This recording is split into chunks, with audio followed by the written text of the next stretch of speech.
date when this is going to be over or something? Well, I think we understand that the visa issue should be resolved today. Is that, it's, Well, when you said today, so if he managed to get into the country by lunchtime, I think we still can accommodate that maybe? Is that right?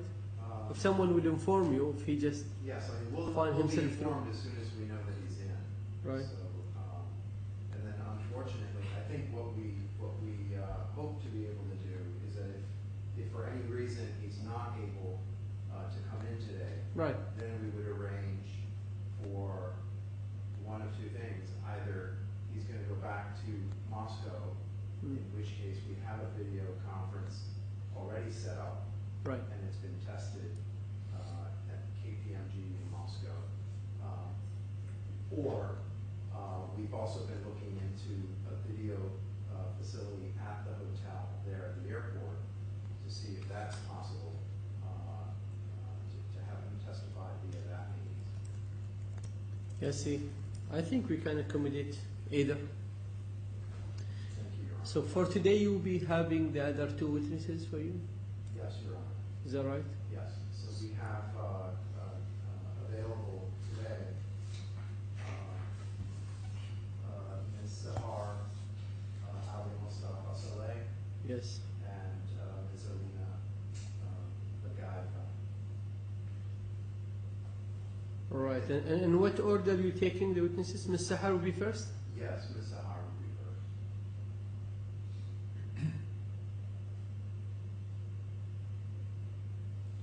Right. Is it right that Ms. Sahar giving different evidence than what Ms. Elena going to give? Is that right? Yes, they deal with different topics. Two different topics. Yes, Your Honor. So it's not really necessary to keep one of the witnesses inside the courtroom and the other one outside, is it? No objections, is it? We don't object to that, Your Honor. That's fine. Your Honor, just for the records, sorry. Yes. Firstly, we do say that it's obviously an unsatisfactory state of affairs. The PTR was held on the 25th of April, and the other side were ordered to use their best endeavours, and it's unsatisfactory, but we'll see no more than that for now.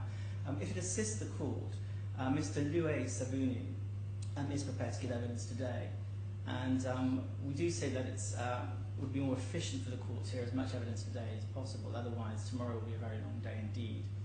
And we are happy for our witness to go this afternoon, if that should assist the court.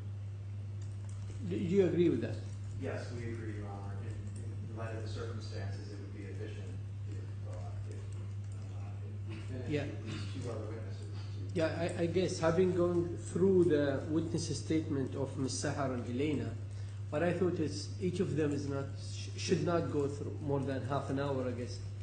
So, and I think that is something we can finish this morning, even maybe before lunchtime, even if we just have a late lunch a little bit. But then we can take Mr. Louis Sabuni for the rest of the afternoon. Yes, we're happy with that. I mean, there was one area of confusion, and that is Salah. She deals mainly with the trade license issue. Right. And that's an issue which doesn't feature in my little friend's skeleton argument. And we were under the impression that that's not really an issue that's being taken. It would be interesting to have that clarified. Because the issue of determination, although it's pleaded that it's based on the trade license, it actually doesn't appear in their skeleton argument in that context. And we point out... But it does appear in their submission. It does. And so the submission will be taken all together and will be read all together to make their final submission. Yes. So, I guess I can say it's a bleeded. Yes. Then you have the witness statement for a long time now. That's right. We're not objecting to that. I just wanted to clarify if they are still taking that point. Then obviously we do need to cross-examine this. I guess you still taking that. Yes, Your Honor. And I think it also goes to, and I think Mr. Luaya will be examined on the same issue, the renewal or refusal to participate, help renew the trade license. Really, it goes to, while it is true that it is not, it was one of the bases originally for the termination, because subsequently the claimant was able to renew its trade license, but it really goes to show the bad faith of the defendant. So I think that it is still the case. Madhani, just while we're on the subject, and another issue which doesn't appear in the other side's skeleton argument is the issue of res judicata and the earlier matter that came before Your Honour in relation to specific performance. The other side had pleaded that that order, Your Honour's order, is res judicata. In other words, we can't take the point that Article 6 does not require us to apply or procure the change of use. Again, that doesn't appear, the res judicata argument doesn't appear in the skeleton argument. If my friend could just clarify that they are taking that point, because we can deal with it. But again, we haven't in the skeleton argument because it didn't appear in their skeleton argument. Yes, I think, well, it's a legal point, and I think that it's clear that once the court has established a particular matter, that as to that matter, there is res judicata. Well, I think you can deal with this after Yes. once he finishes his at least opening submission, or at least you can keep it to the closing submission, so you can deal with it. Yes, we can deal with it. Your Honour, we have a few cases. My learned friend didn't cite any cases for the proposition, but we have a few cases which we'll hand to the other side, and they can consider those. Well, citation is not all of it, I guess. It's the bleeding is, I think, more important at Yes. this stage, at least, Yes. isn't it? There are important principles of law which this matter goes to, but we'll hand those cases to the court and to the other side in due course. All right. Lima?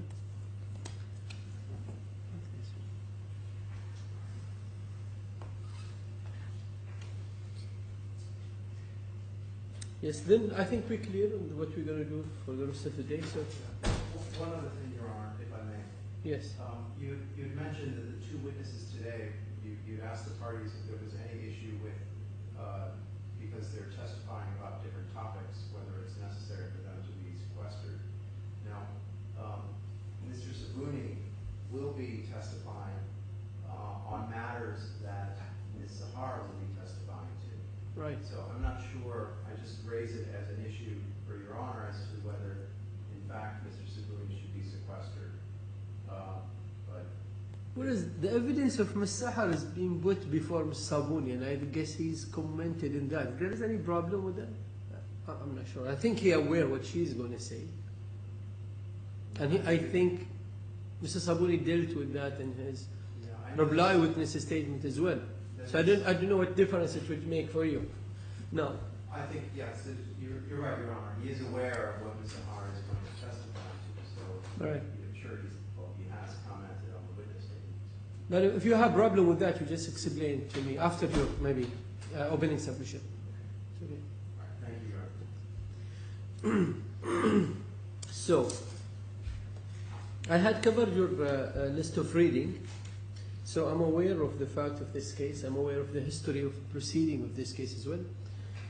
So, you may proceed with your opening submission. Thank you, Your Honor. So, you have maximum until 11.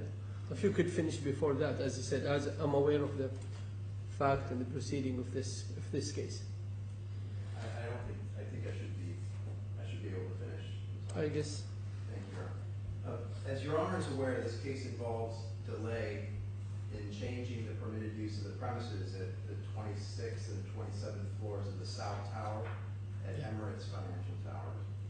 And there was a first tenancy agreement that was entered into by the parties. And of course, the parties here are claiming Theron Entertainment LLC as the tenant and defendant MAG Financial Services LLC as the landlord.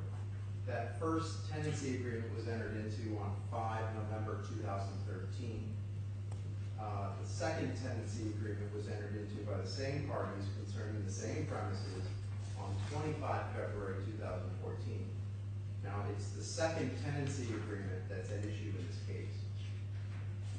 But as will become evident when we examine both of the agreements, there were certain expectations and obligations under both agreements that did not change. And one was that the premises were fit to be used as restaurant and bar. Indeed, the space had been marketed for restaurant and bar by the defendant. And another feature that did not change was that the tenant could cancel the tenancy agreement with 2 months' notice.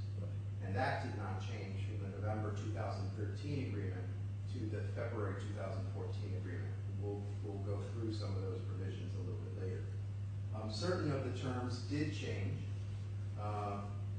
and they established that both sides gave something and got something with the changes made to the February 2014 agreement. Now, based on the facts and based on witness statements, we know that one of the reasons the parties agreed to revise the tenancy contract was that the permitted use had not been changed as of February 2014. So isn't anything before February 2014 would be pre-contractual issue we should not look at, isn't it? Is it right? Well, it's true that it is not it would be a contractual issue, but it goes to show what the parties changed and what their intentions were. Essentially, when the parties entered into the February 2014 agreement, they sought to reestablish the baseline for the start of the agreement. And now contemporaneous correspondence between the parties establishes that they expected that the issue of permitted use would be resolved in February 2014. And certainly the claimant thought that the permitted use issue had been approved and that he could apply for his alcohol license by the time the second tenancy contract was signed. Now we'll focus some of our examination of the defendant's witness specifically on this point of when the change of use was to have occurred and what was expected, what was being told by the defendant to the claimant. Now, as this court is aware, the permitted use was not changed. And after several more instances in which the claimant had been assured by the defendant that the change of use had been made, the claimant found that in fact the change of use had not occurred.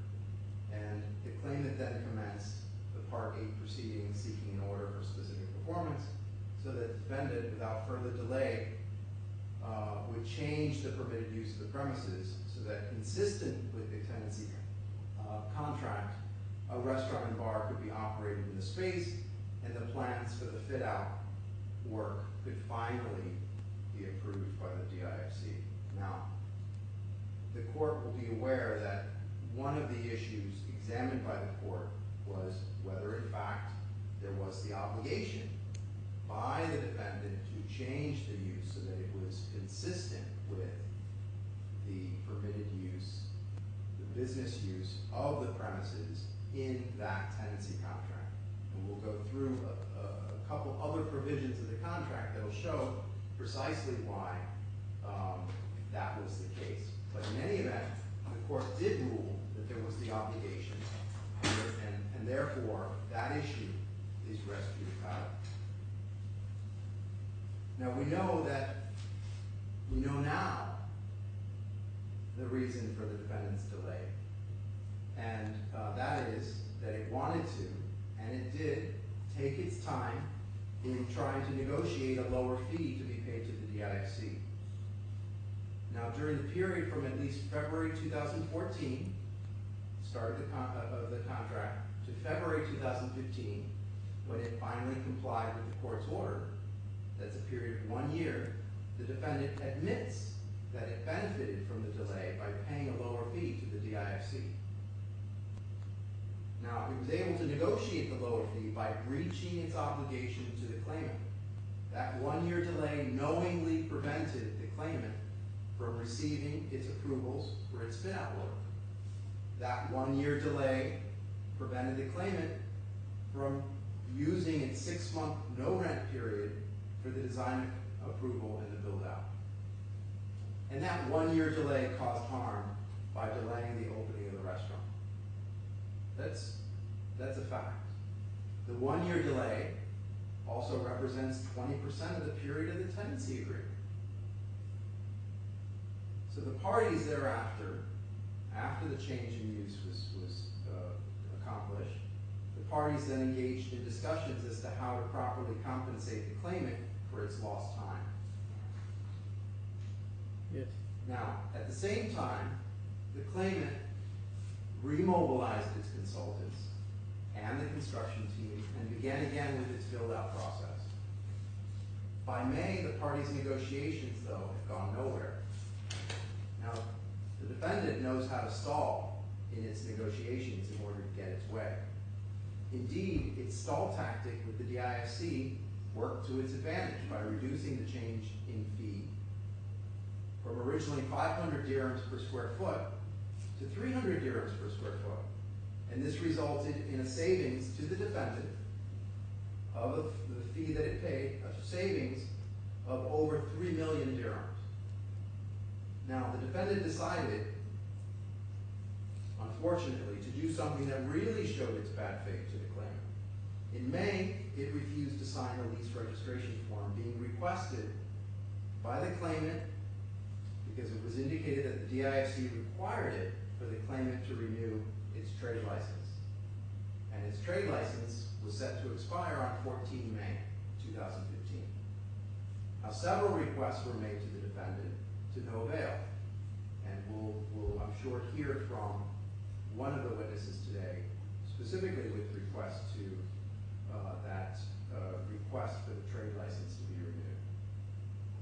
Now, this naked show of hardball pressure, the claimant then terminated the contract on 14 May 2015, both for material breach in that the defendant refused to sign the lease registration form for the claimant's trade license renewal, and alternatively, the claimant terminated under Section 36 of the contract, which permits termination on 2 months' notice.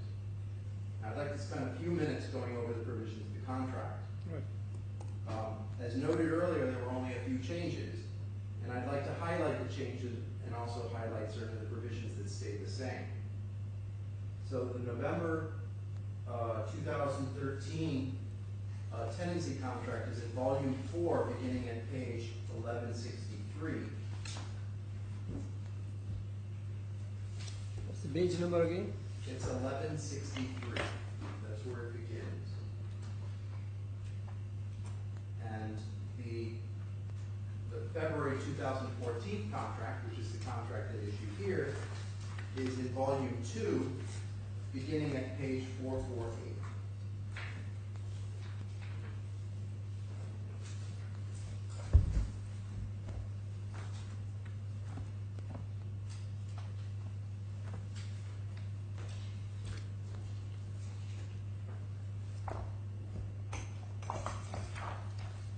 Right. Thank you. The first thing I'd like to note is that the tenancy period, if you compare the two, and it's item 7 of the contract, the tenancy period increased from 3 to 5 years.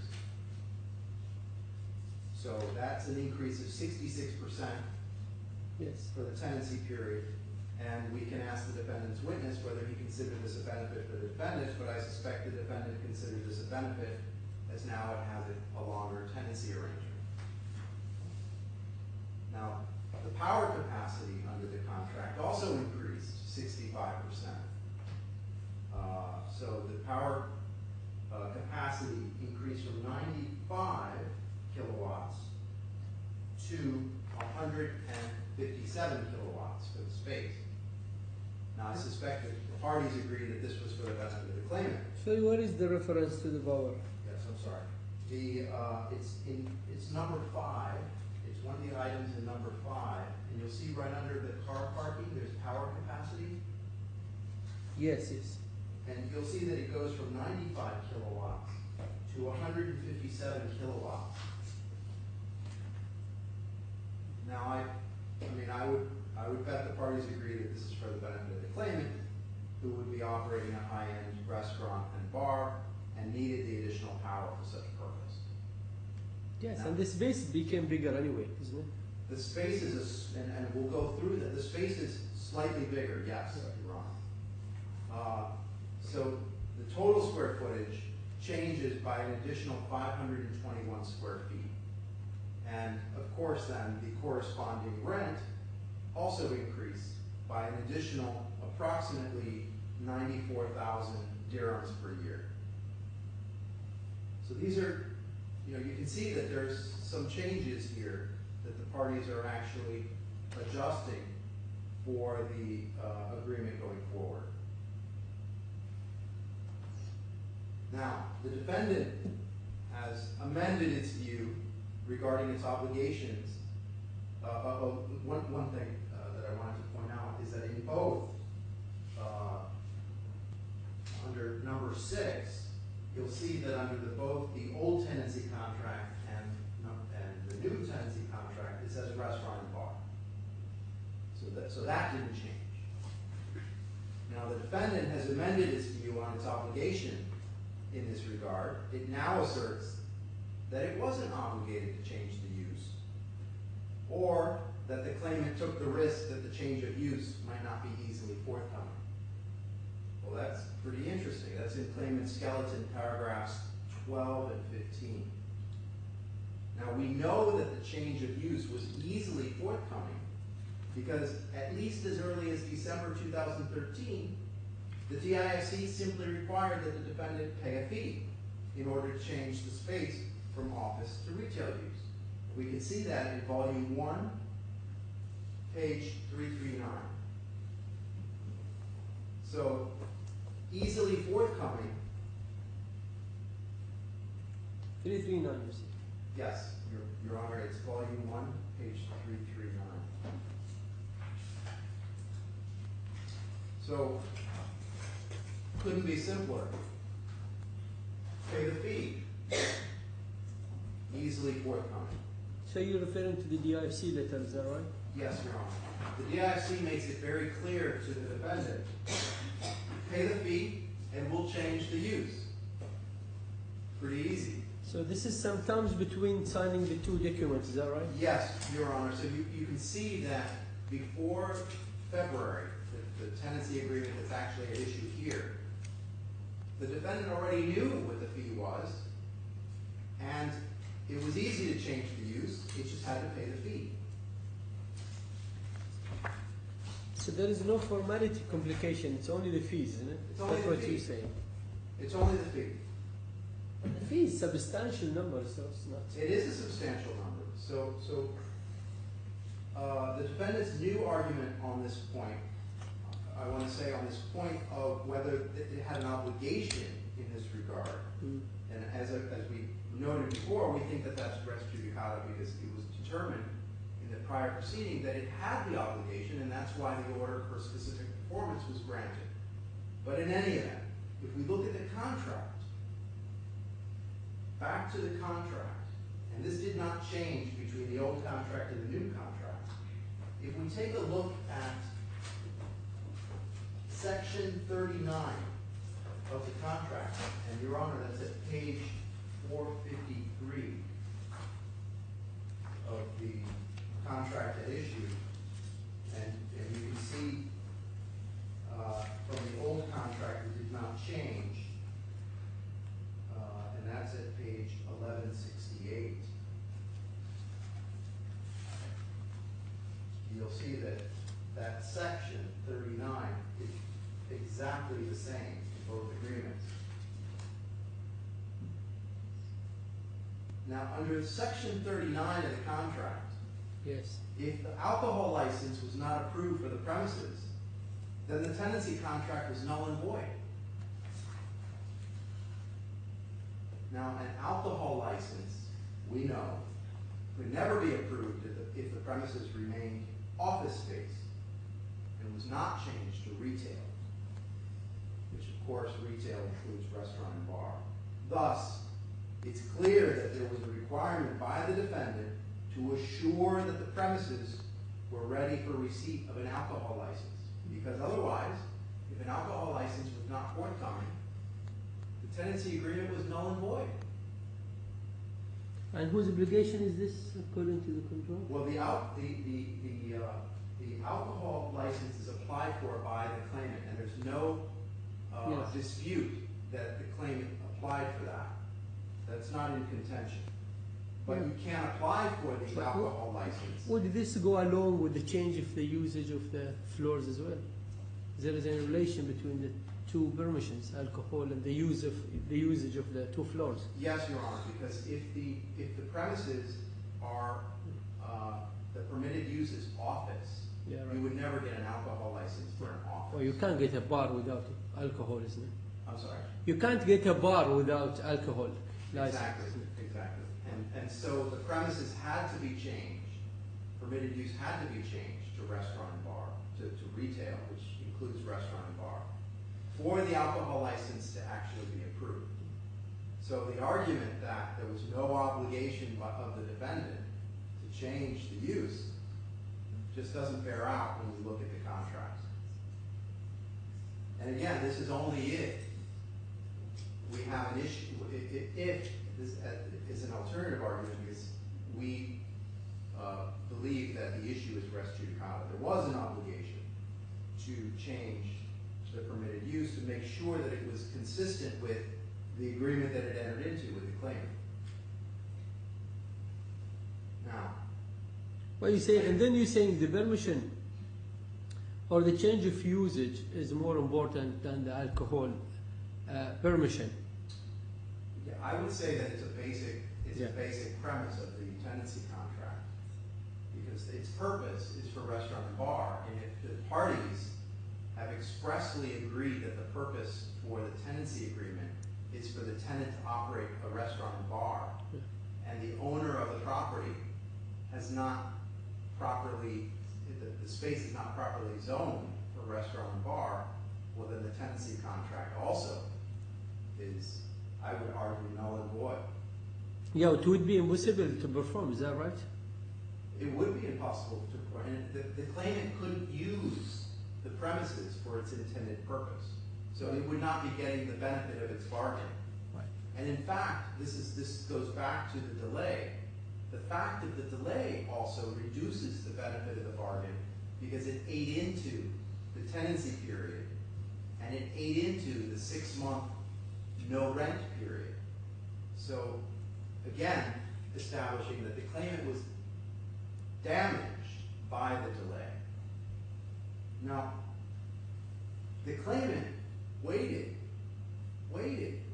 There are numerous instances, the court saw in the prior proceeding that there were numerous instances in which the defendant reassured the claimant, don't worry, we're on it, we're going to change, the permitted use is being changed.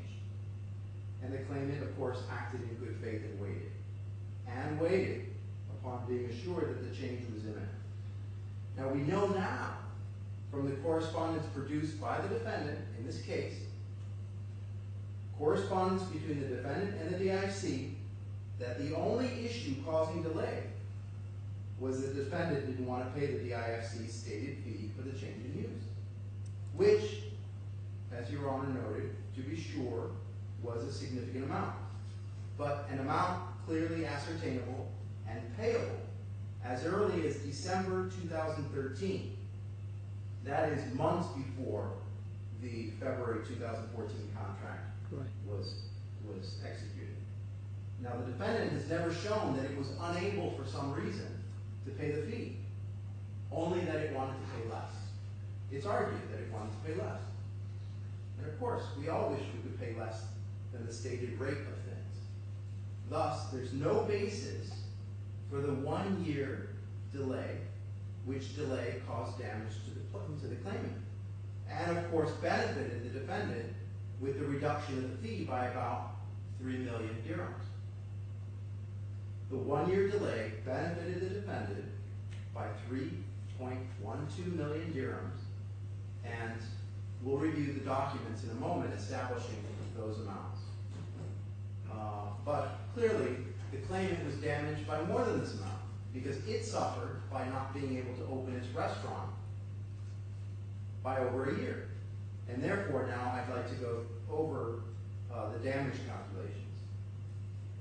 Now, just to clarify, the claimant is seeking lost profits for the 1-year delay caused by the defendant's refusal to pay the change of fee. The fee was required, there's no dispute about that. The fee was quoted by the DIFC before February 2014. The defendant has only offered an excuse that it was trying to negotiate a lower fee. Now, I'll go into the defendant's negotiation tactic a little bit later, but the claimant undoubtedly was delayed the 1 year by the defendant while the defendant attempted to negotiate the lower fee. The 1 year delay is not in dispute, it's certain. What is also certain is that the Asia to Cuba brand is well known. It's now well known in the region. Asia to Cuba opened in Abu Dhabi in January 2015 to better success than expected.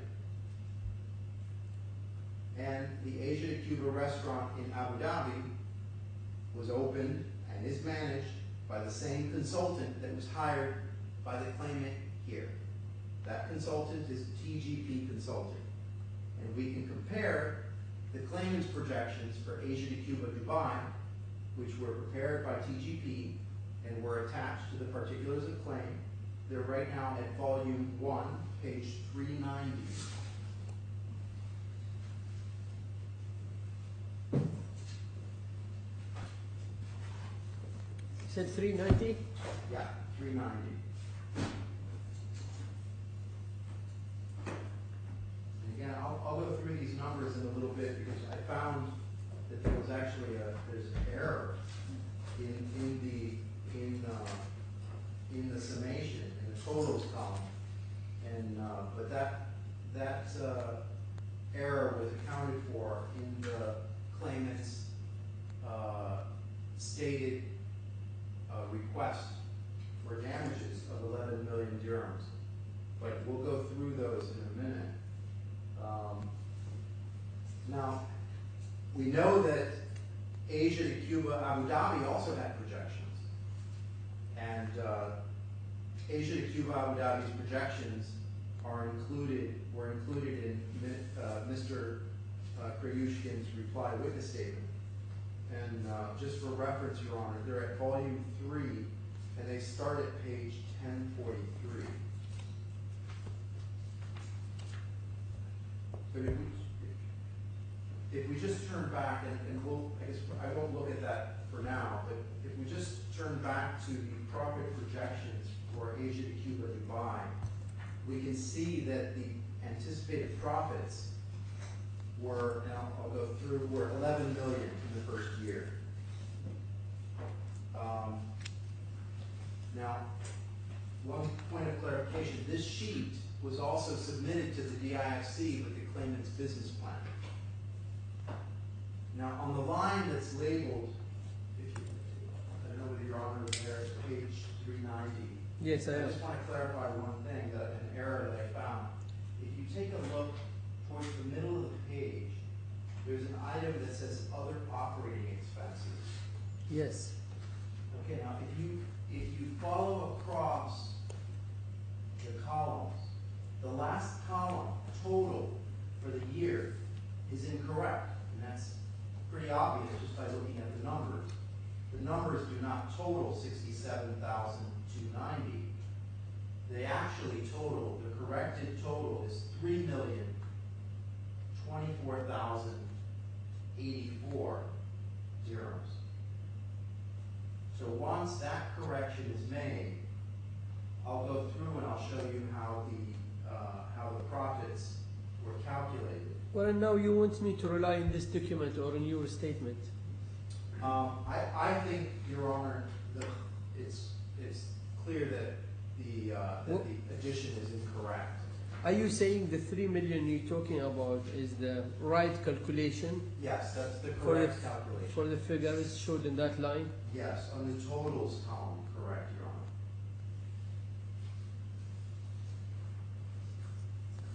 Is this something dealt with by the claimant witness statement?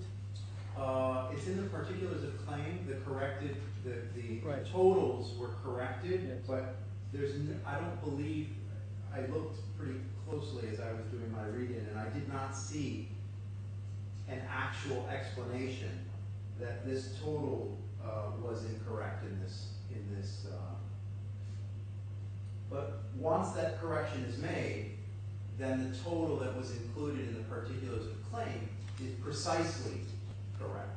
Is precisely what was alleged, what was stated in the particulars of claim, which is that the lost profits for 1 year is 11,028,708 dirhams. And I'll show you how that, by looking at this chart I'll show you how that amount is arrived at. Yes, go ahead. The expected earnings is the total sales up at the top is 43,201,201 dirhams. That's the expected earnings. Total sales, yes. Yeah. Right, then? Once you subtract from that various cost components, Total direct cost. total, yeah, so essentially the total direct costs get subtracted, the total wages get subtracted, the total other operating expenses, which we just corrected, get subtracted, Right. and then the total fixed cost, which is below that, which is 6,377,178 Right. dirhams. When those are subtracted from 43,201,201 dirhams, you get precisely 11,028,708 dirhams, which is the claimed amount.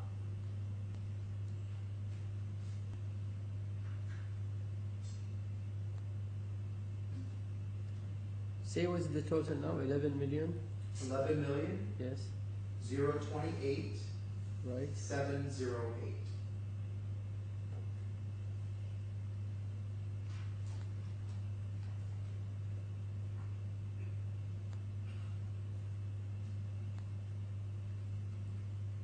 Right. I see.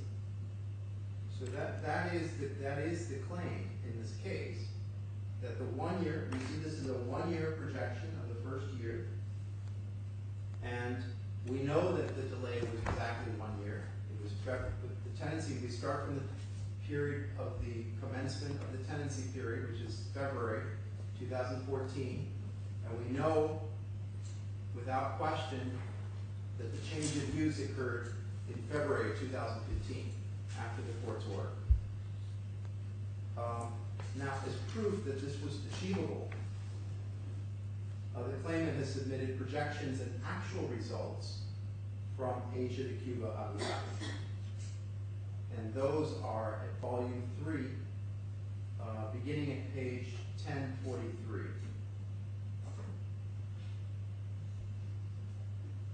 Now, what's important to see with respect to, You said, what volume 3? I'm sorry, You said volume 3? volume 3, Your Honor, Page number? and it's page 1043.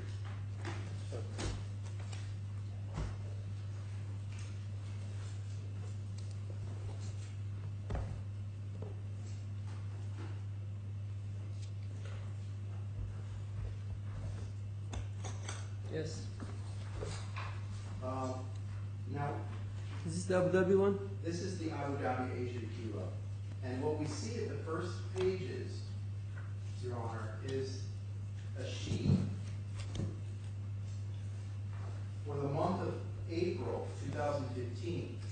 Now, the restaurant opened in January 2015, and we can see the total F&B revenue, just to start on that first page.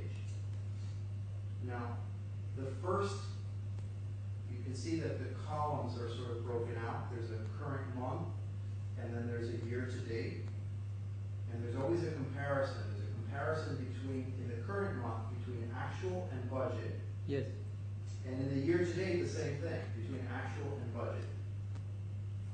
And you can see that, for example, as an example, you can see that the total food and beverage revenue projected for April 2015 was 2,686,299 dirhams.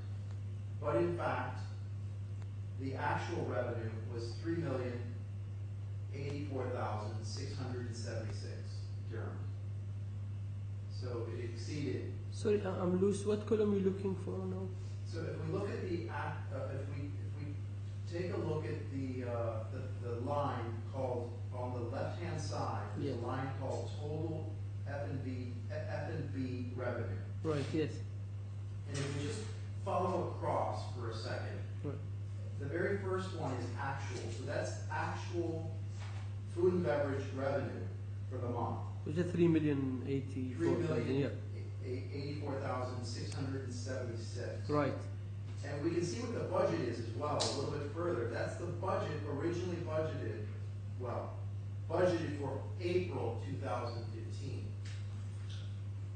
And then you can see the actual versus budget, that there's more. Essentially, there's more revenue than anticipated I see. by 398,000 for that 1 month. And in the year to date, so now I go further a little bit. These pertain the remaining numbers as you follow along the row. The remaining numbers pertain to the year to date, and there's also an actual versus budget. And you'll see that the actual exceeds the budget, and that's year to date. So that's January through April, and therefore, from January through April, there's actually over $1 million in revenue over the budget. Yeah. Okay. If we turn to the second page, just to look at the second page, is again, this is from the April report for Asia to Cuba, Abu Dhabi. The second page, towards the bottom, there's a line item on the left-hand side. There's an item row that is labeled net income before depreciation. Right. Now we can see that the net income before depreciation, we can see the actual versus the budget. We can see that the budgeted amount of what was expected in net income before depreciation was $564,649. You see that? That's the third column. Yes. Okay. And what actually was received as net income before depreciation was $823,000. Is this 8 or 300? It's 8, Your Honor. Yeah, right. It's 800. And then you can see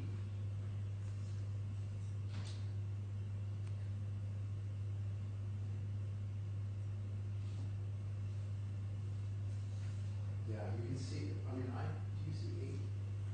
Yeah, it is 8. Yeah. So actual is actually exceeding budget. I don't know why it shows a negative, but it's actually a positive. 258,000 actual versus budget. And you can see as well, Your Honor, in the year to date, if you move forward, move along the row in the actual versus budget, again, it's exceeded. And this is again for year to date, so it's January through April.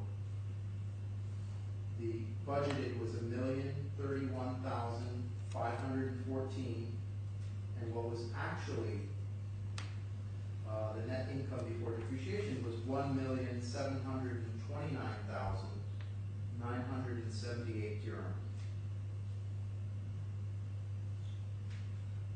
So approximately 700,000, 698,464. So what we know is that when we look at Asia to Cuba's projections versus actuals, Asia to Cuba Abu Dhabi was averaging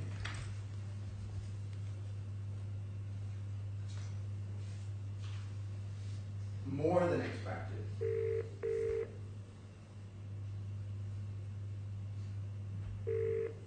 Now, it's common knowledge. What is that? Well, I hope it's not the witness calling me.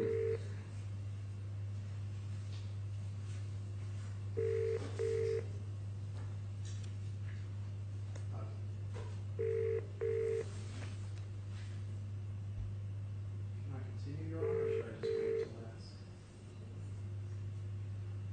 Well, so you're saying Dubai project should not do less in percentage than Abu Dhabi even, isn't it? Precisely. This is simply to illustrate that the projections, which were done by the same company, the same operating company that was hired for Asia to Cuba, Abu Dhabi, the same company that operates Asia to Cuba in London. So you're saying 11 million, which is something realistic? It's something realistic and it's conservative because we know that Asia to Cuba, Abu Dhabi exceeded its projections. And Your Honor, it's common knowledge that restaurant sales in Dubai are better than Abu Dhabi. Dubai is a restaurant town, after all. And therefore, it was reasonably certain that if Asia to Cuba, Abu Dhabi beat its projections, then Dubai was expected to beat its projections. And Mr. Krayushkin notes in his witness statement that the projections were conservative. Now, claimant here has only claimed for its projected profits for that 1 year, due to the 1-year delay of the defendant in changing the use of the premises. We feel that the lost profit calculation is reasonable in light of the fact that it was based on a popular brand and was submitted as the claimant's expectation to the DIFC, and the fact that the same operating company, with experience with this brand, did the projections for the Abu Dhabi restaurant, and those were exceeded, and that such projection is reasonable for the claimant's restaurant in Dubai. Now, as an alternative claim, the claimant has submitted its costs, which are now, of course, stranded costs, in light of the defendant's hardball tactic of preventing the claimant's principal from entering the country to pursue a replacement venue. In any event, the costs are proven with records of the expenditures and a witness that we're going to hear from this morning that's been offered by the claimant who has knowledge of the accounting for these costs. Now, I'd like to talk a little bit about causation. Yeah, watch the time only. Yeah. I'm going to rush through this. I'm almost done. The fact that the defendant itself received a benefit that it should not have received from its wrongful act of not paying the fee to the DIFC by at least February 2014. Because had it done so, we wouldn't be here today. And the defendant would have paid over 3 million dirhams more to the DIFC. Now, the savings that the defendant benefited from was at the expense of its obligation to the claimant and caused a year delay to the claimant under the contract, which of course is the basis for this action here. So the defendant should be required to disgorge that amount in the savings to the claimant, to whom it was obligated to make the change of use. So that delay was at the expense of the claimant. So if for whatever reason there is a hesitancy, Your Honor, on accepting the lost profit numbers from the claimant, and we think that they're reasonable and they're reasonably certain based on everything that we've just presented to you, at the very least, we know that that 3 million dirham savings, the defendant should not be allowed to keep. It would be wrongful based on its wrongful actions towards the claimant. As noted earlier, in December 2013, months before the February contract, the DIFC indicated clearly that the fee would be 500 dirhams per square foot, and we noted exactly where that was in the bundles. It's volume 1, page 339. Now, the defendant's witness states the defendant was successful each time to discuss the matter with the DIFC. But in fact, when we look at the record, by June 2014, 6 months after the DIFC's December 2013 letter, the DIFC confirmed that the fee was still 500 dirhams per square foot. So 6 months delay, no movement. What did the defendant actually do? It did nothing but delay the resolution of the issue, and of course it didn't pay the fee. And we don't see correspondence between the DIFC and the defendant in that period, certainly showing that it was doing its best efforts to resolve the issue to pay the fee. So again, it did nothing. Then in October 2014, there were more discussions between the defendant and the DIFC, And you can see reference to those discussions in volume 3 at page 879. And of course, there's nothing on the record establishing that the defendant did anything between now June and October except delay in resolving the issue.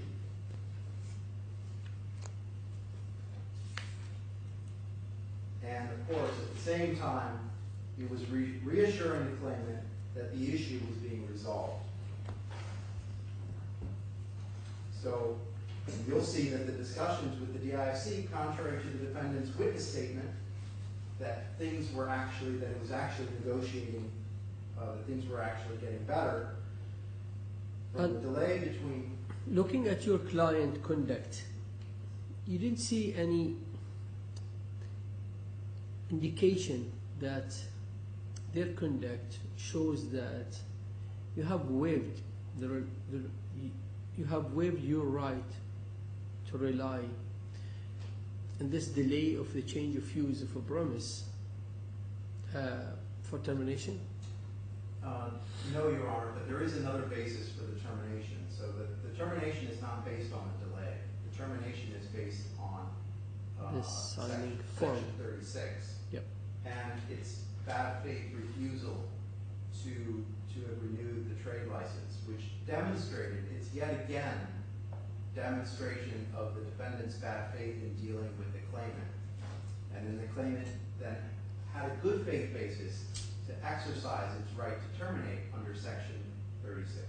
See, yeah. With 36, you didn't need reasons, huh? That's what you said. You didn't need reasons, just but 2 you months have a good faith basis to terminate. Right. And I think here it's established that the claimant had a good faith basis to terminate after the difficulty in dealing with the defendant. Yeah. Now, but what you're saying, it's not your case, and it's not pleaded that the delay of the change of use is a reason for termination. No, Your Honor, that's not the Right. case. I see. Now, but here, I think what's clear is that the defendant has a clear record of putting off its obligations, any obligations it's not happy with, delaying what it feels it doesn't want to do, even if what's being asked is required under the agreement. And again, this hardly shows good faith performance as a counterparty to a contract. And of course, finally, when the claimant asks the defendant for the lease registration form, so that the claimant could renew its trade license, delay. Hardball and stall. Stall against the looming deadline, and again, hardly good faith. Finally, the defendant asserts that it should not be obligated in damages, since the earlier action for specific performance somehow encompassed all of the claimant's claims. But the defendant fails to acknowledge that the claimant commenced the Part 8 proceeding solely to require performance and to stop the defendant's continuing delay on the change of use. The claimant expressly reserved the right to bring a separate action for damages caused by the defendant's delay. And we know that Part 8 is basically on issues that are not controversial, and of course the damages would be something that would require proof, and therefore couldn't be under a Part 8. It would be a Part 7 proceeding. But in any event, the claimant expressly reserved its right to bring a separate action for damages. We hope that this proceeding and the examination of witnesses will help answer any questions regarding the case. But on behalf of the claimant, we feel the proof has already been established by the documentary record. And I kindly thank you, Your Honor. That's all for my opening statement. Thank you very much. Yes. Your Honor, in our skeleton arguments, we described the claimant's case as being fundamentally flawed. And we, after hearing Mr. Ferreira, we stick by this comment. And this is before we even hear the witnesses. The claimant simply has not established that the defendant owed the contractual obligations alleged. It's not explained how they've been breached precisely, and it can't justify its decision to terminate. The basic fact in relation to termination is this. As a result of the claimant's assistance, the defendant's assistance, the claimant obtained everything it could possibly need to commence trading. It had the change of authorization, it had the NOC, it had the TCOM, all the issues of shell and core by the date of termination had been sorted out. It had a team of consultants, it had project managers in place. The defendant says it hired staff and it had bought equipment and it had bought crockery and cutlery. It had also secured, as we've seen, additional power as it wanted, additional space as it wanted, under a new lease which would give it a security of tenure for 5 years. And it has, or was about to have, a trade licence. There was no barrier to obtaining a trade licence whatsoever on its own case. And it says, and we've just heard now, that if it traded, it would have made a vast amount of money. But, and this is the most extraordinary thing about this case, despite all of that, instead of opening the restaurant and making these alleged vast sums of money, it terminated the agreement without any legal basis whatsoever, and for reasons which we said completely still unclear. By doing this, the claimant not only brought about its own loss in the... Let me stop you here. You're saying you have done the whole necessary things for the claimant to start the work, and you delivered the floor and core and shell basis according to your definition of core and shell. Well, I'll go with you to this point. Let's suppose you're right. You delivered all of the necessary things, all of the necessary drawing, formalities and things, but you still have no permission changed for the usage. Let's suppose even the claimant have the fit out ready by August 2014. They still cannot trade, isn't it? They still would have to wait until you change the usage of the floor, or someone has to change the usage of the floor. You're saying it's not your obligation. Yes. If it's not your obligation, I might need your assistance. It's whose obligation? Yes, I'm going to come to all those issues, and Your Honour, you're quite right. There's a distinction. I think it's important and useful to keep it in mind between the period of delay. So there is a claim in relation to this period of delay, which the other side say between February 14 and February 15, when the change of use could have. Yeah, it's not that way. Yes. What I'm saying, yes, according to the development or the background of this case, if the claimant managed to get the fit out already, and then after 1 year you have not still managed to change the use of the floor, their losses would be even higher, because they would have a full floor, they have full furniture, they will have full of fit out, maybe more employees by that time. yes. So their losses might be even more. Yes. Isn't it? If they had the fit out and they didn't have the change of use, then there would undoubtedly be a loss, and obviously there'll be an argument about who's. But the fact is, there wasn't a fit out. It wasn't fitted out. And in fact, what the claimants did was obtain everything, and then irrationally, we say, decide to terminate. So it's completely correct that if everything was ready, and then there was no change of use, there would be a loss and there'd be an issue. But we never even got to that stage. And in addition, we say, when we did get to that stage, then they finally get what they want, and then terminate. And the point that we're making just at the outset, and I will go into more detail in relation to obligations and the like, and we say that what the claimant's done is all these wasted expenses wouldn't have been wasted had the claimant simply continued in the agreement. But it didn't do that, and as a result of that, we, the defendant, has lost out, because we say that we have no tenant, and we should have been entitled to rent. And what's interesting is Mr. Ferrer talks about Article 36 as being the paramount basis. And the point is, as Your Honour observed, for Article 36, if the claimants are right in the interpretation that it allows you to terminate in 2 months, as you say isn't the case, but even if it was the case, that is a termination without cause. That doesn't result in any damages. And my point still continues, that they did it without cause, but bringing about their own loss. So they can't come to the defendant saying, you're responsible for everything. Now, that's the general overview. What I intend to do in short order is to largely follow the outline of my skeleton argument by dealing first with the allegations of change of use, then shell and core, then termination, and then damages. And then finally I'll just deal very briefly with the defendant's counterclaim. And hopefully I'll address some of the issues that Mr. Ferrer raised. So in terms of the change of use, the starting point is what the claimant has alleged. And what they have alleged, I'm not going to take you to it, but I'll give you references in their particulars of claim. It's paragraphs 9, 51, 54, and 55. What they say is that a term of the contract, express or implied term of the tenancy agreement, that we had an obligation to procure the immediate change of use from the DIFC. And they've relied, and in the specific performance claim they relied, expressly on Article 6. And it's worth looking. It's at volume 2, 0448. 2448. 448. Oh, 448.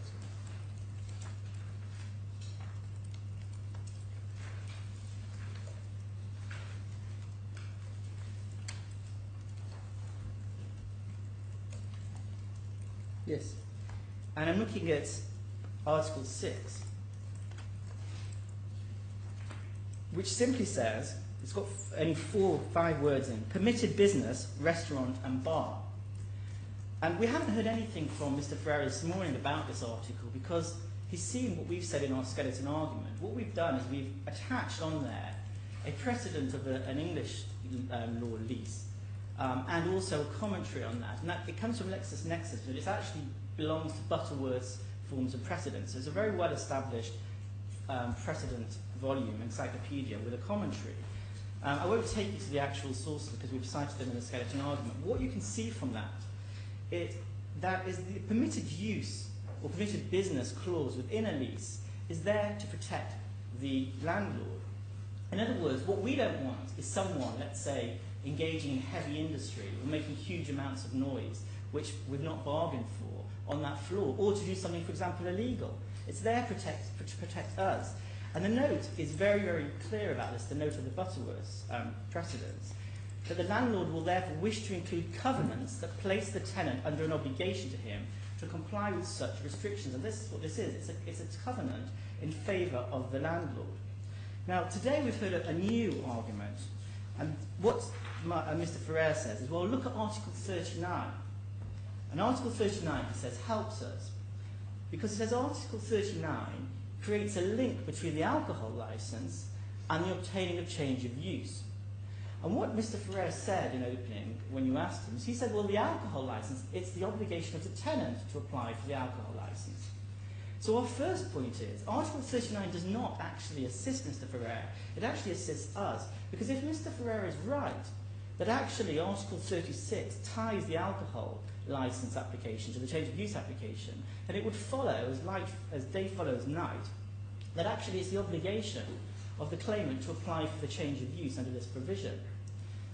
The second point in relation to Article 39, and the reason why it does not help Mr. Ferrer one bit, is if one looks at the last sentence of paragraph 39, this is what it says.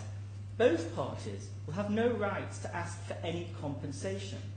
In other words, if the DIFC did not approve the alcohol licence, which Mr. Ferrer said is linked to the change of use, and therefore no approval is forthcoming, there's no compensation.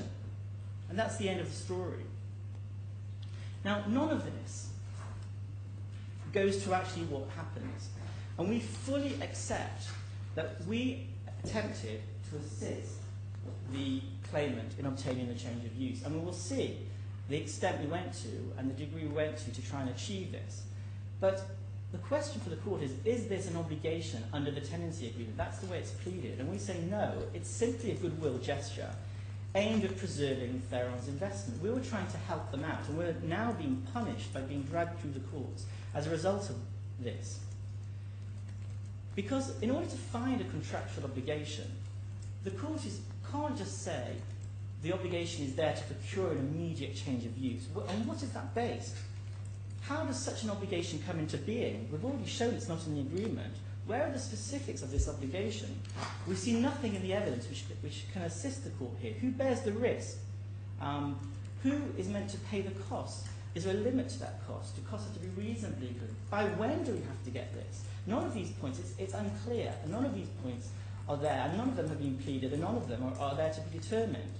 The most that one can say is that, and this is the maximum that a court could ever find, that we had to use reasonable endeavours to procure the DIFC's authorisation on reasonable terms. And that's the highest that the obligation could possibly be. And what we say is we did all that could reasonably be expected of it within the reasonable time. And once we've been taken, and the court will see during the course of today and tomorrow, the various letters and correspondence with the DAFC, because what essentially happens is the DAFC, yes, will give you the authorization. We want 500, and then there's an indication of 700 AED per square foot. And this is in the context of a situation, and again, there's evidence in the bundle, where a change of use has been granted by the DAFC for 60 AED per square foot. So it's a huge, huge increase to ask for 500/700.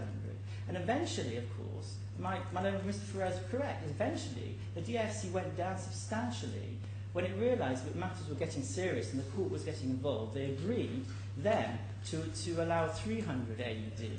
And that's what we had to pay. No, wait, let me ask you this question. You're not denying that you knew the interest of the claimant is to establish a restaurant and bar. You're not denying that. Not you know denying. what is the intention Absolutely. of the claimant. Absolutely. And then you knew the fact that these 2 floors are residential ones. Yes. Office. And you third fact that no one would open a restaurant in a residential floor, isn't it? Correct. So then it would be impossible. So the claimant won't meet their far end intention or goal by having a residential floor. That's correct. And it's not their intention to reside in that floor. Correct. We're still in that. And then what does that mean? The parties is contracting an impossible high far end. But these points, what they don't deal with is the question of who has the actual responsibility. Well, I know there is no case for misrepresentation Yes.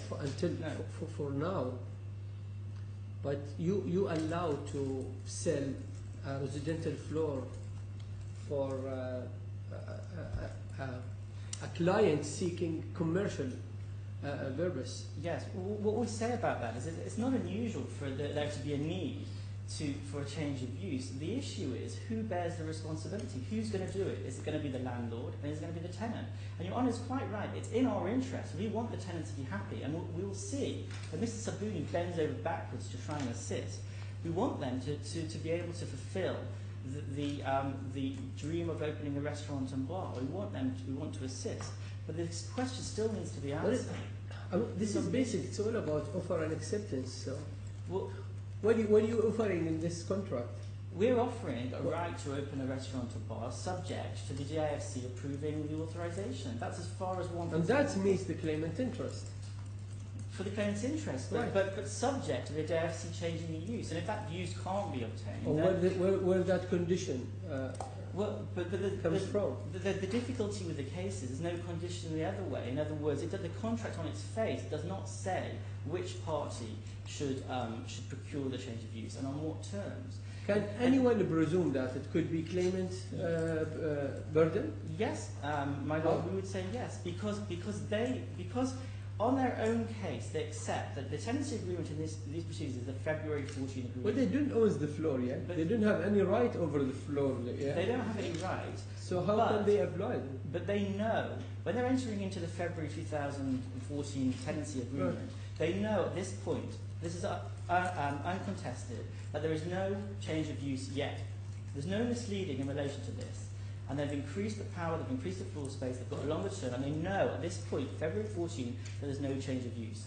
They know. And no condition bound you to change it. And no condition bound us. But they know that we are in the process of trying to obtain that.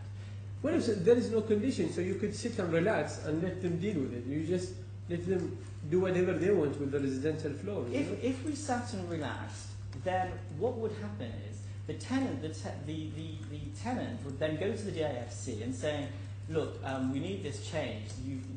You've had some correspondence with them. You're asking for this 500 AED. Here you go. Here's the 500 AED. And they would have paid that amount. They would have got on with their thing, and then they would have had an argument with us later about who should have borne the costs. That's what any reasonable tenant would have done. But it didn't happen like that. And the reason it didn't happen like that is because actually lots of other things, we'll see this again in the next few days, lots of other things were going on. as Your Honour mentions about the fit out and all these other matters, nothing was ready. That wasn't an issue, and it doesn't become an issue.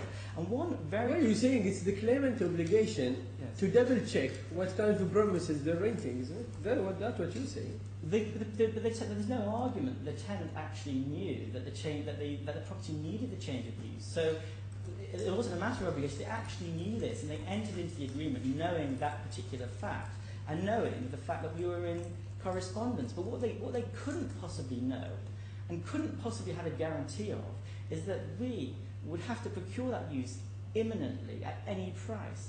And that's not something they could possibly, you say, expect, and it wouldn't be right for them to expect that. Yes, Now, go ahead. This then leads us on to this other point, and it's the abuse of process point. Yeah.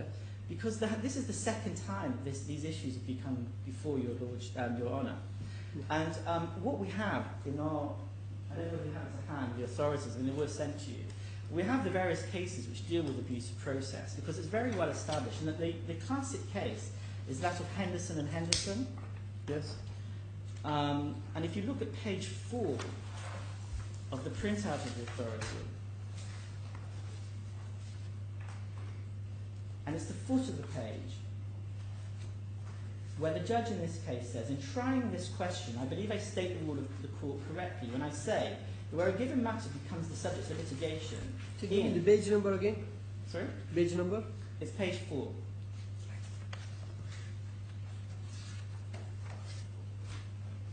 Yes.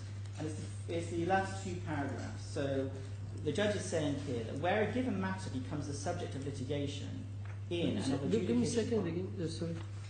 Are you it's behind tab 3 or 4? I'm not sure which tab, because I'm not seeing the actual volume that the court has. Is it Henderson? It was sent to the skeleton argument, and it's at page 4. Yes, sorry. Yeah. And so the last 2 paragraphs, where the judge is saying that where a given matter, you have that good one.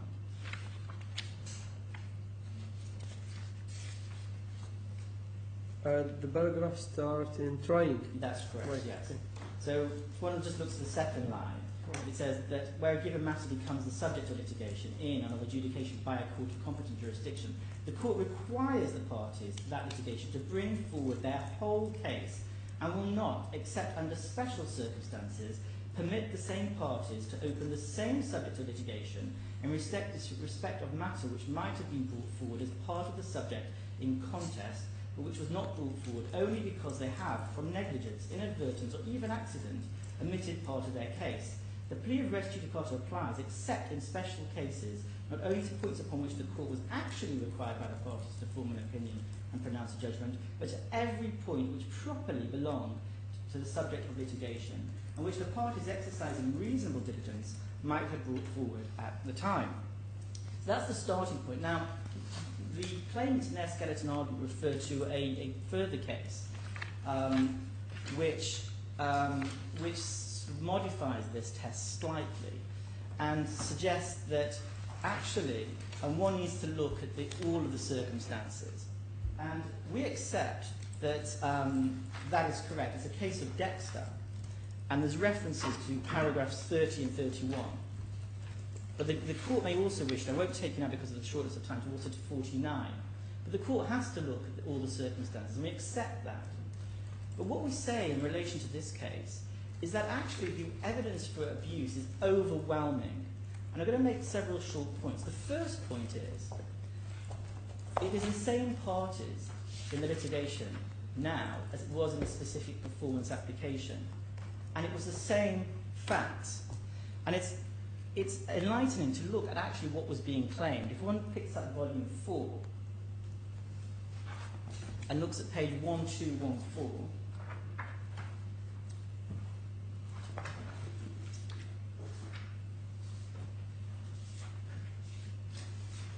So we just said volume 4, 1214.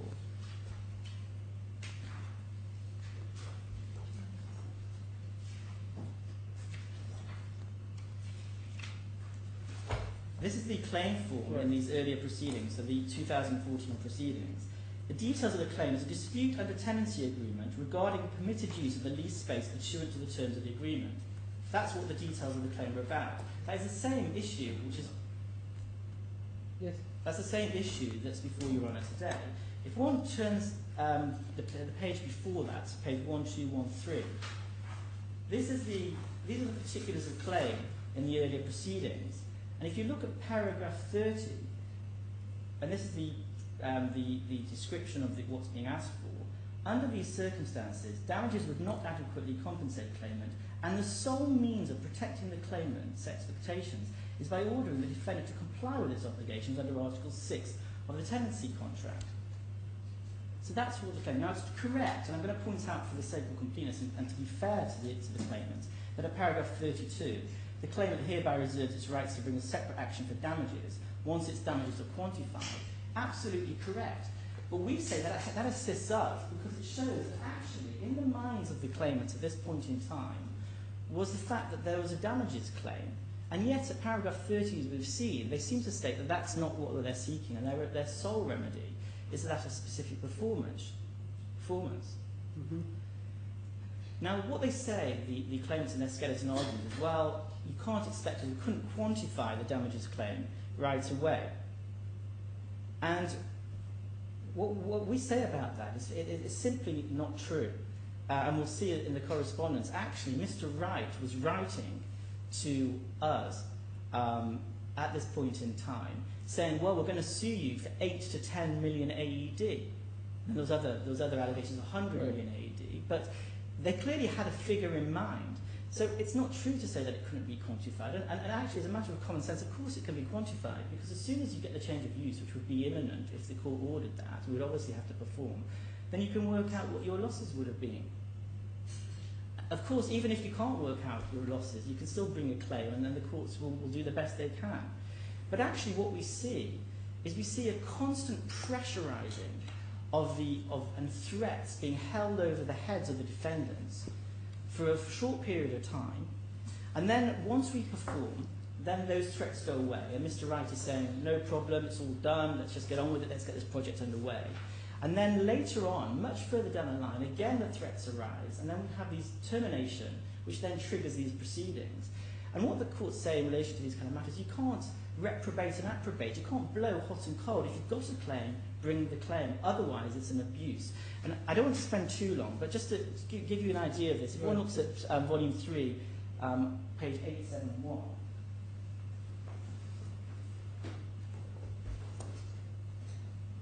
$871? yes, 871.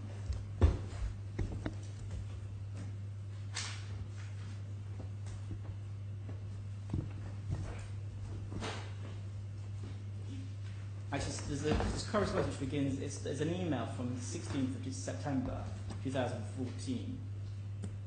Yes. So you can see that Mr. Wright here writes to Mr. Sabuni and says that you've got 3 options. We leave the current lease as it is, you pay the change of use. And then at 4, we will make a claim for the delay caused by the change of use not being in place, which will probably be in the region of 8 to 10 additional costs. So there you go, you've got the quantification there. Option 2 is even more aggressive, and at 3, you see a threat to bring a claim of in excess of 100 million for lost profits, I assume. Then at 3, you then have a third option, which is equally unattractive, because so you have to give us a new lease, 12 months rent-free, 12 years at the same level, with no increase, only a break clause at 3 years. It's all extremely aggressive. There's a pressurising tactic here. And yet, then later down the line, as I say, you get to 25th of January 2015. So at this point, Your Honour hasn't yet made an order for specific performance. But what is happening behind the scenes, and Your Honour may not have been aware of this, but it'll be evident from the correspondence, is actually Mr. Sabuni isn't just sitting back and allowing MAD to be sued.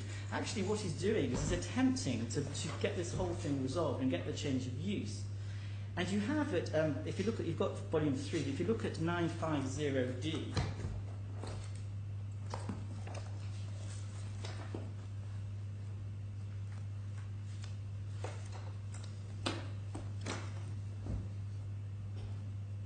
you have an email here at the top of the page from Mr. Wright to Mr. Sabuni. It's dated 25th of January, timed at 2:20 p.m. It said, "Dear Luwe, many thanks for your email." And this is the email where, if you look below, you can see what Mr. Sabuni is saying. He's saying, look, the DFC, we've reached a settlement, and they now are allowing us to pay 300 AED per square foot. And what Mr. Wright is saying is, well, that's all very good, but until we have this confirmation, we're not in a position to hold or cancel our legal case, as we have now suffered several months' delay, which has had huge reputational and financial implications on the project. So the implication, we'd say, this becomes clearer in later emails, is that that's the issue. The issue is, until we've actually had a guarantee at this point, then all these other problems we have in relation to delay aren't going to go away. But the suggestion, we say, is that once the change of use has been made, then those issues will go away. And if one looks at 950B, you have to go back slightly.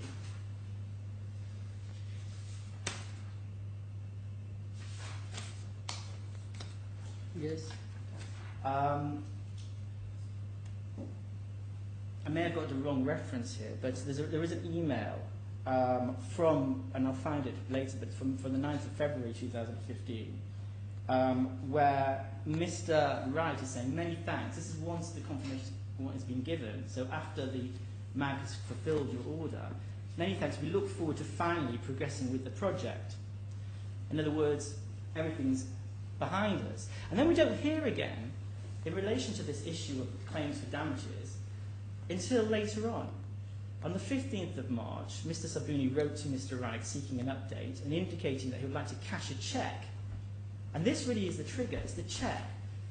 Because now, Mr. Sabuni is now the concern is of MAG, that actually the claimants are now delaying, and there's all these issues floating around in relation to whether in fact the claimant is going to progress into the lease. And Mr. Sabuni wants to cash the cheque, and what Mr. Wright says, until we have an assessment of the delay caused by the DFC application refusals and the impact on our project, we suggest, we don't demand, we suggest you don't cash the cheque. And again, they're putting pressure, the claimant's putting pressure on the defendant to extract further concessions from the defendant and saying, now, we're not going to pay the lease. We suggest you hold that because we want to renegotiate this whole thing. And of course, months go by, even from then, and you get to June, claims issued, and I believe it was served only in July. So what we say is if there was ever a case of abuse of process, this is it. There was no reason whatsoever why the claimant could not have brought an application for damages and specific performance, if in fact it has. And actually we would submit that it's quite common to apply for specific performance and damages, and this is borne out by the various cases. The reference to the is 950B, it's at the top of the page, so it is 950B, the reference to the email from Mr. Wright about saying many thanks, we look forward to finally progressing with the project. So that's the issue of abuse. Now, on to shell and core. We've heard very little about the shell and core in the opening submissions, but I'm just going to very briefly then take this, and I really have just 4 points. The first, and these are all set out in the skeleton argument, the first is that there was some contractual uncertainty as to what was to be delivered, shell and core or its condition. Regardless of that, we say, which is point number 2, we did deliver it, shell and core, and the court would have seen what we say about that, and this will come out in the evidence. We also say that nowhere in the particulars of claim, or indeed the skeleton argument, or indeed, as Mr. Ferrer explained today, the extent of MAG's alleged obligations in relation to shell and core, how specifically has it been breached? What's the effect of such breaches, including what specific steps have been required to put it right, which is simply not told? And there's also a question, as we raise, of expert evidence. How can the court possibly make a decision in relation to shell and core without having an expert explaining this is what they were meant to do, this is what they did, this is the cost, this is all reasonable? There's nothing of that sort, and we say it's totally speculative. And we're also going to take you to an email of Ashraf Goma, who is of MAG Solutions, MAG Royal Solutions LLC, so not the defendant company, because actually another point, which the claimants seem to accept now, at least to some extent, is that that entity, MAG Royal Solutions LLC, was dealing with these issues. Now, Mr. Ashraf Goma wrote an email, and we'll see that again in the course of proceedings, saying that the premises were delivered shell and core, and actually we'll also see that that entity was dealing with the drawings, as well as a firm called Strata LLP, but they, I believe it's LLP, but they weren't again instructed by us. It's Strata Global LLC, excuse me. And one can see that from TB 191, Volume 1, where I don't need to take it to you, but this is actually it's a form that we filled out for the court explaining this point. So that's really shell and core. We then come to the issue of purported termination. And we have here again just 4 simple points in relation to termination. If one looks at volume 3, at page 954,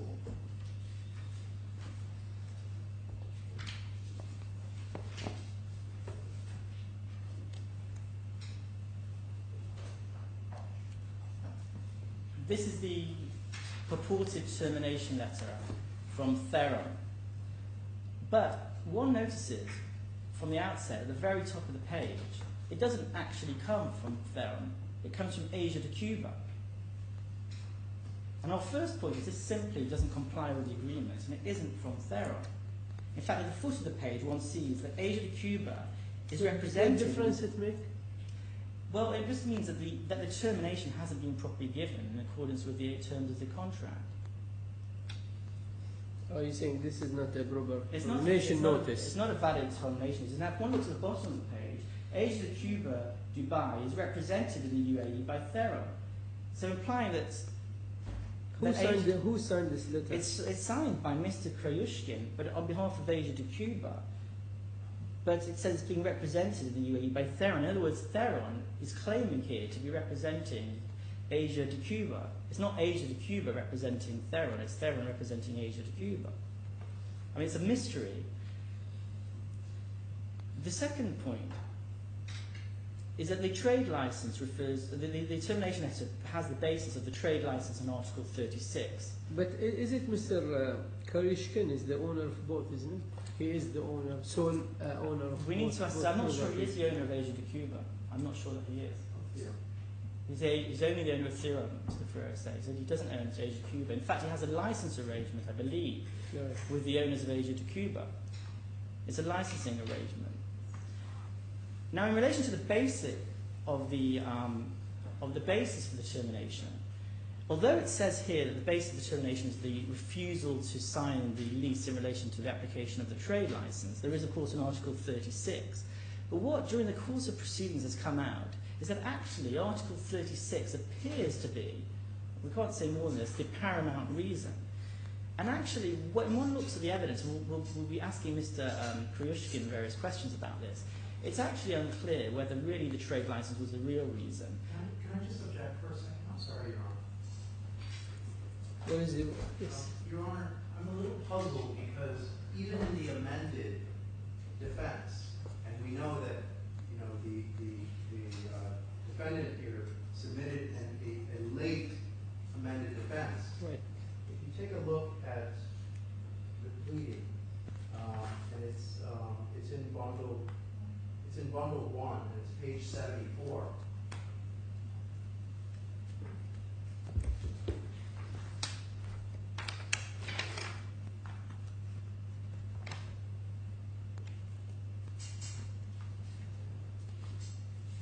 Yes. If you take a look at little I at the top, little I, Yes. subparagraph A, Right. in the second full line, it says, as particularized above, the defendant does not challenge or dispute the termination. I don't really understand how all of a sudden we have a presentation where the termination is being disputed.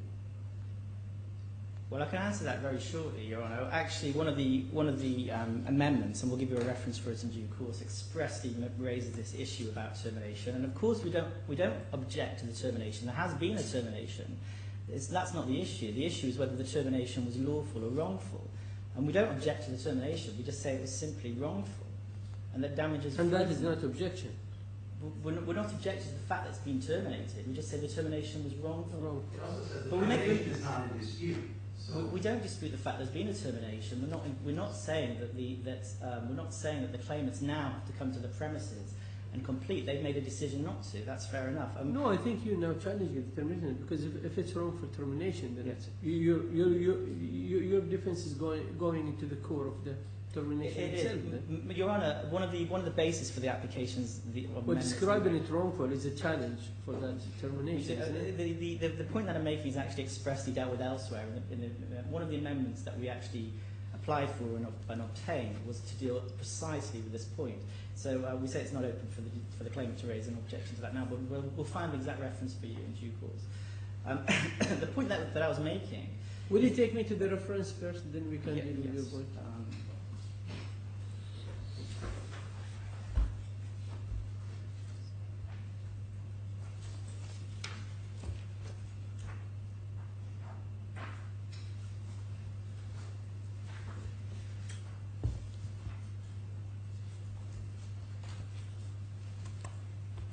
It's 2. Paragraph 2? Yes. If you're skeleton? Yeah. No. Of the amendment to the yes. defence. Yeah, same document. And 3 as well.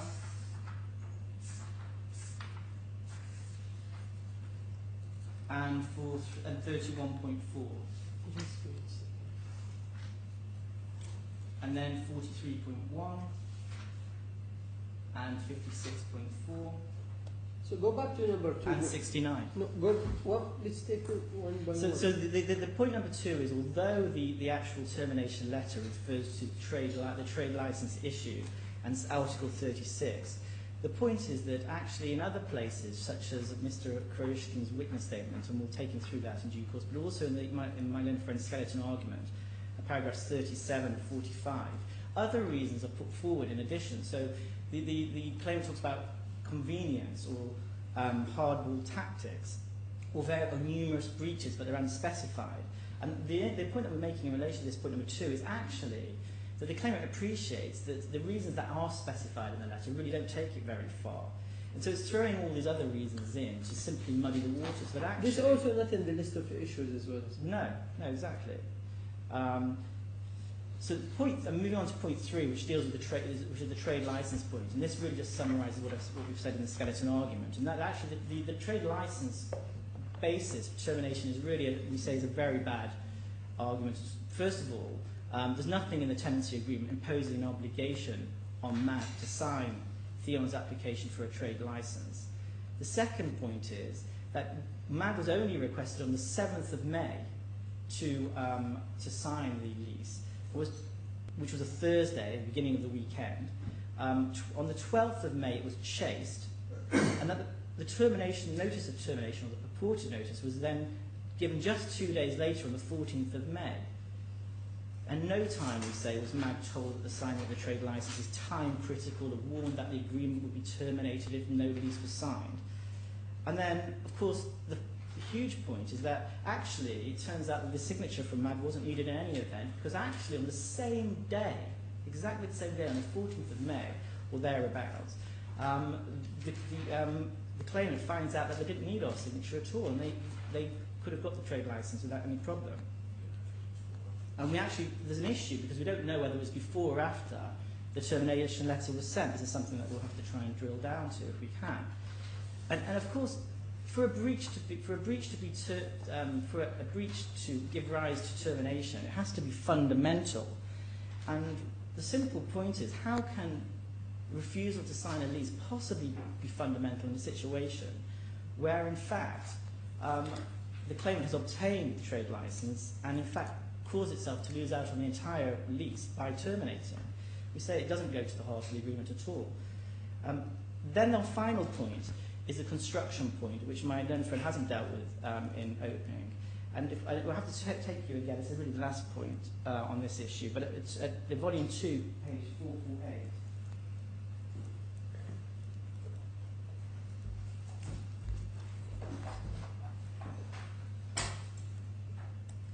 Volume 2. It's the tenancy agreement again.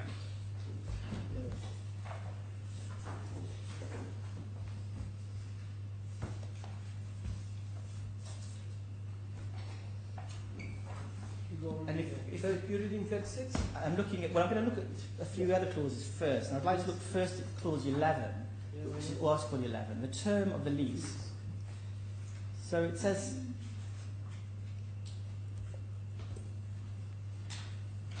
yes, subject to the right of the tenant to terminate the lease by giving 2 months' notice, as specified in clause 19, this lease shall be enforced for the period of tenancy. We say that this is an unambiguous statement in the provision dealing with the term of the lease, requiring the lease to continue for the period of the tenancy, which one sees at Article 7 above, except for giving 2 months' notice as specified in Clause 19. So if one looks at Clause 19, again, this could not be clearer. It says the tenant shall have the right to terminate the lease each year on the anniversary date by giving of 2 months' notice. In other words, the lease will run year on year unless it is terminated by giving 2 months' notice prior to the anniversary date. Again, an unambiguous term, as clear as day. And then we come to Article 36, right at the end of the agreement, or near the end of the agreement, which we say is a general term.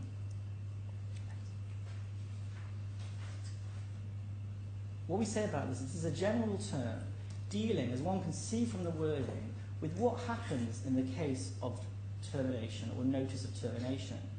And actually the wording is very clear. If the tenant wishes to determine this tenancy at any time, in other words, According to 11 and 19. well, that's what we're saying, but actually, even on the face of it, the word wishes doesn't say if the tenant determines. Yeah. In other words, the party simply decides at some point during the year, at any time, I want to terminate this, then gives notice during the period of the tenancy, not less than 2 calendar months previous notice. And that obviously would say it has to be in accordance with 11 and 19. Then it writes to the landlord, and then these events occur. And we say that general principles of contractual construction, and we've cited Chitty, which of course is English law, but we say are very sensible principles and should apply in any event, show that when you have agreements which are unambiguous and one which is then general, then those should dominate. And in fact, what the court should do is strive to try and read everything together. And we say that there's no violence to the language of the agreement to read it in this way. And it's right and proper. And it also makes, of course, commercial sense. Mr. Ferrer explains that on his reading of the agreement, he wanted us to pay whatever it would have cost for the change of use. It would make no sense whatsoever for us to pay, whether it's 6, 10, whatever, how many million at AED, for us to do that, but not have security and to allow a tenant to leave at the drop of a hat within 2 months' notice at any point of the year. Well, of course, we would need some kind of warning that we'd have to know at the end of each period that there's a danger that the tenant may give notice. But that's as far as one could go. So it makes complete commercial sense, we say. And in fact, what they've done, what the claimant's done, is desperately trying to get out of this contract and has thrown all sorts of things to justify their termination. And we say, for this reason, it is wrongful. They could not terminate in the way that they have done. That's the point of termination. I'm going to now just deal with damages point. And we've made some general comments in our skeleton arguments. I won't repeat those. But what we've heard today is that the claimants are seeking lost profits for this year of delay, they say, 14th of February, 5th to 15th of February.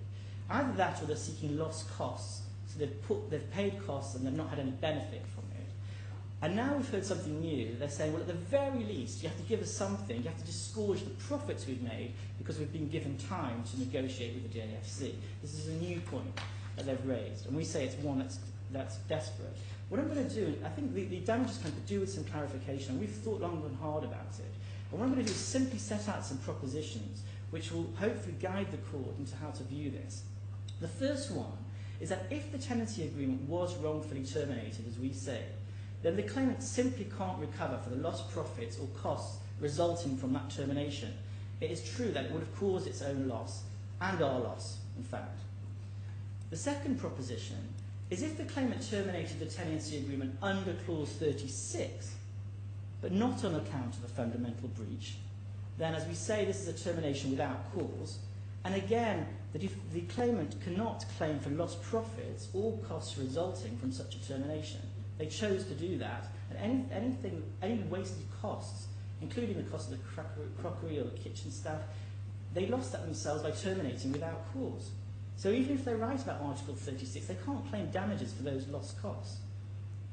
The third proposition is that the claimant cannot claim wasted costs for delays from change of use or shell and core breaches, because those delays were temporary and therefore no or very little costs have been wasted. In other words, had they carried on in the agreement, then according to their argument, the restaurant would have traded, and therefore they wouldn't have lost the money from paying out on crockery or chefs or whatever it is. And so that's that proposition.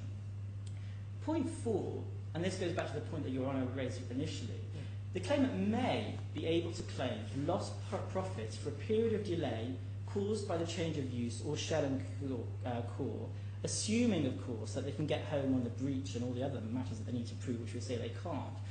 But there is something fundamentally wrong with the claimant's argument. What they're saying is that they're entitled to the entire year of profits from February 14 to February 15. And we make a number of points about this. Point number 1 is that the defendant would need to have been given a reasonable period to get DAFC approval and shell and core. And so they couldn't have been expected to have everything by February the 15th, the day they entered into the new agreement. They knew at that point that there was no shell and core, certainly, and they knew at that point that there was no change of use. There would have been some period of delay, and they knew that.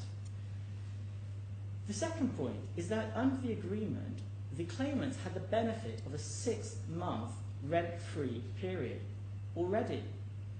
And what we say is that period, the 6-month period of rent-free period, is there to deal with delays. That's what it's for. So they've been compensated either in whole, because it was obviously, it was implied that was a complete compensation, you're going to get this rent-free period because there may be delays, or at least in part because they weren't paying rent for the entirety of the period under this new lease.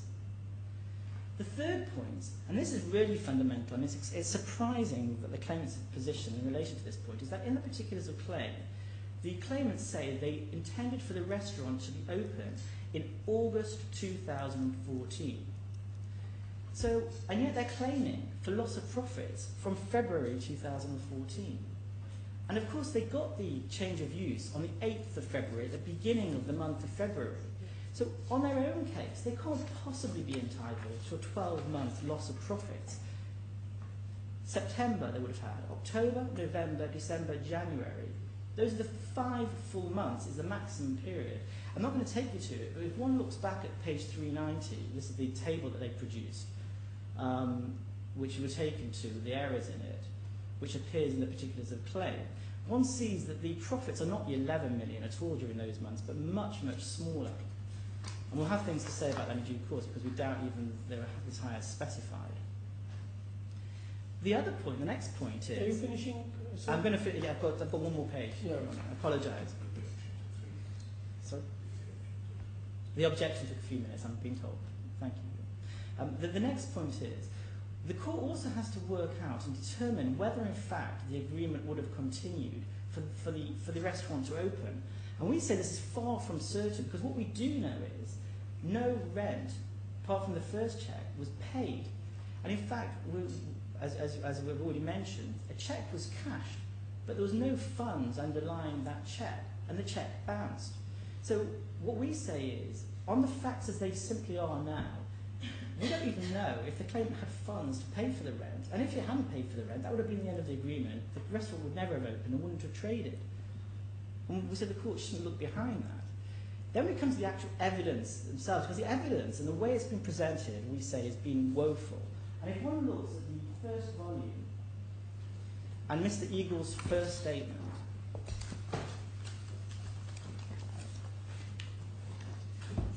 it's at page 89. And I want to take you,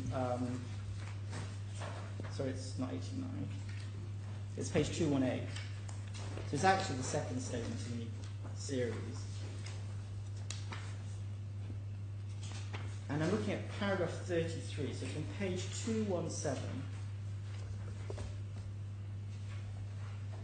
If one looks at the 33, what it says is, it is my position that MAG is not entitled to any rental payment and that Theron should be compensated for its damages. Not only has claimant lost substantial profits as a consequence of defendant's delays and breaches, but has also incurred substantial costs. And then there's a reference to the various costs, and there's an attachment of the costs that have said to have been incurred. Yes. The only reference you have here to profits is substantial profit, lost substantial profits. That's it. Mr. Christian is not an expert. He doesn't even produce at this point in time the table that was put in at the particulars of claim. No explanation as to what those lost profits are, what the bases are, anything. That's the only thing that seems to be properly particularised here is the the table of costs. Yes, but you're referring only to one evidence of the claimant's evidence. Because absolutely. in their particular claim, they refer to they detail their losses. That's true. They have given different true. evidence, and this is only one. Absolutely, Your Honour, that's correct, and we accept that they're in the particular claim. However, one needs to put in evidence of the losses, and just simply pleading something isn't evidence. There is, of course, a difference between pleadings and evidence. And the place to deal with this would have been, and we'd say it should have really been dealt with by expert, at least accountancy expert evidence, should have been put in at this point, which we could properly respond to.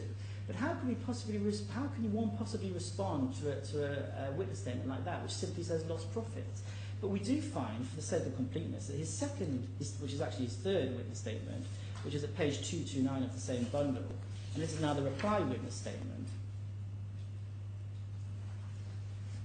Yes.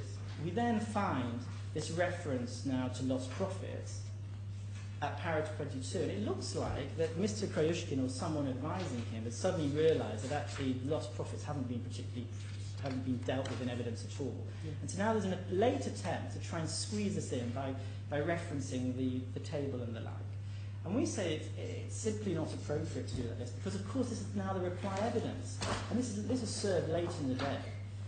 And the opportunity to put this in is much, much earlier. But that actually isn't the end of the matter. You said this table is being put beyond the exchange of evidence date. Is that what you're saying? Yes, we're saying that although it's referred to in the particular claim, there's no evidence in relation to it until the reply evidence, and then it's simply attached as a table.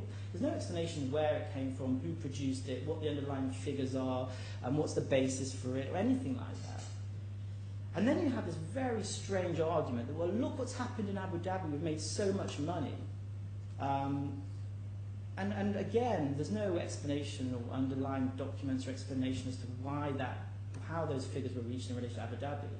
And also, once the evidence put before you, what action you have taken? Have you asked the court to exclude the evidence from the list? We're not asking the court to exclude the evidence as such. Then that means you accept this evidence to be presented today and relied on by the claimant? It has been. The only point, the point that we're saying is simply, and we can't say more than this, is that it's, and as the claimant submitted in the PTR, it's for them to prove their case. And what we're saying is that it's not the way to prove a case by simply attaching some unspecified table to a particular claim, not dealing with it at all in any evidence, in the main evidence, and then referring to the table again in reply evidence. And that's the point. And then the second point that we're making is the Abu Dhabi comparator really doesn't work at all, because Dubai is a different, obviously a different place. Mr. Ferreira says that Dubai is a restaurant town, which is a new point itself. But of course, if the town is a restaurant town, there's more. But he's supposed to say financial town. Yes, but it's not exactly. There's more. If it's a restaurant town, there's more restaurants, there's more competition. Who's to say it's going to do any better than Abu Dhabi? How do we know what other restaurants Mr. Krayushkin's opened around the world? What other failed restaurants he may have had? We've got no idea at all. And of course, everyone knows that we're in a difficult economic situation. Who's to say that the Abu Dhabi comparator in the past is good for the future? So we say it's all just smokes and mirrors. Then, and I'm going to be very quick now, Your Honour, I appreciate I've taken time. Now, the other points are simply mitigation. And we mentioned that the other side could simply have paid the change of use if they had an issue with 5 minutes. Okay. I'll be very quick. Yes. And then the other side, the claimants also say, well, their whole business has been destroyed because of the criminal action against Mr. Krayushkin, and the fact that, which was, of course, results from the fact that he presented these checks which bounced, which has nothing to do with breaches of the agreement or anything like that. It's a totally separate action, and not one really which is for today. And as we say in mitigation, of course, a specific performance application point, which was prior to February 2014, the other side could have just terminated the agreement and walked away and claimed damages at that point and mitigated any losses, but it didn't. It stayed in the game and decided to do this much later on, and that kind of ties in with the abusive process. That's all I'm going to say in relation to damages for now. And then in relation to the counterclaim, we've already said, I just have three short points. If we're correct on the termination, that they couldn't terminate on 2 months' notice during the period, then damages flow automatically. If we're correct about the nature of the agreement, then we shouldn't be paying for the DRC authorization fees. We've spent, I think, 6 million AED on that. And there was also a claim for the, 4.6 million, I'm being told. And then the final point is that we paid for cooling from the authorities, and that's a simple reimbursement payment. We haven't been paid for that, and we've also claimed for that. And that's going to help you further on. Well, thank you very much. That's good.